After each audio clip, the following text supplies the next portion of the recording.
Hello everyone, আমি রুম্পা আর আমার ছোট্ট একটা মিনি ব্লগে তোমাদেরকে ওয়েলকাম। তো আমার একটু ঠান্ডা জ্বর এসেছিল, তার জন্য আমার গলাটা একটু আলাদা রকম শোনাচ্ছে। যাই হোক, তোমরা আমার গলাটাকে ইগনোরই করো। তারপর আমি আজকে চলে গেছিলাম মেলাতে। এটা ছিল দমদম পার্কের ঠিক পাশেই বাঙুরে এই মেলাটা হচ্ছিল। তো কয়েকদিন ধরেই ভাবছিলাম মেলাতে যাব, আর মেলাতে ভাবছি আর যাব না সেটা কি হয়, এখানে কিন্তু প্রোগ্রামও হচ্ছিল।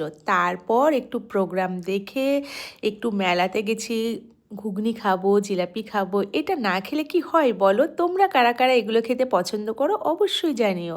আর এখানে এই ঘুগনিটা দারুণ ছিল। আমি পরেও এই মেলাতে গিয়ে এই ঘুগনিটা আর এক প্লেট খেয়েছিলাম, এত ভালো লেগেছিল। তো তোমাদের যাদের আমার ভিডিও ভালো লাগে অবশ্যই আমার চ্যানেলটিকে তোমরা সাবস্ক্রাইব করো, আর ভিডিও ভালো লাগলে অবশ্যই লাইক কমেন্ট করো, তাহলে আমি নেক্সট ভিডিও দেওয়ার একটু এনার্জি পাবো। আর তোমরা সাথে থেকো, পাশে থেকো। আর তোমরা কে কোথা থেকে এই ভিডিওটা দেখছো অবশ্যই জানিও কমেন্ট করে। তো চলো ভিডিওটা শেষের দিকে, আর শেষে কিন্তু জিলাপি কিনেছিলাম, তারপরে এখানে আরও যা যা ছিল অনেক রকম জিনিসই কিনেছিলাম। চলো আজকের মতন ভিডিওটা শেষ করছি।